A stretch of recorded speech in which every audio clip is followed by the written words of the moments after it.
They say home is where the heart is, but what happens when your heart moves somewhere else? I'm not sure it's for you, but I want to share a story about how life's evolving priorities can completely change your real estate plans and why having the right strategy matters when the road gets a little bumpy. We went on the market with this beautiful property almost 2 years to the day after my client Christina and her child made their first offer on it. At the time, it was absolutely the right place. It was a 3-bedroom home with a yard, a back deck, a finished basement, a short walk to the train for a quick commute to downtown Chicago, and access to an award-winning elementary school. It checked every single box. Christina and her daughter loved living there.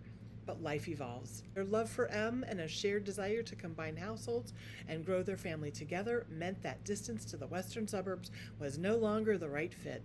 Now, most people think that once you decide to sell, it's a straight line from listing to closing. But real estate, just like life, rarely goes exactly according to plan. In August, we accepted an offer from a qualified buyer. But immediately after the inspection, that buyer canceled the contract and wasn't even willing to reply to our counteroffer. So we had a pivot.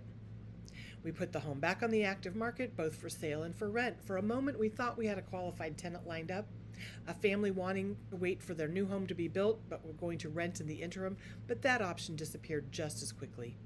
How would you feel if your plans fell through, not just once, but twice? It's easy to feel discouraged, but we kept pushing.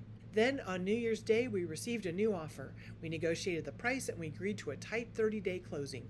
But during the inspection, the buyers identified a few items that absolutely had to be corrected or credited.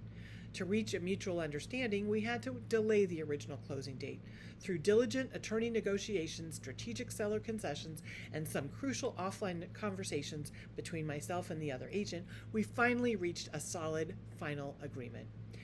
And back in January, they officially closed this chapter. Looking back, this transition was all about alignment, priorities, and moving forward with intention.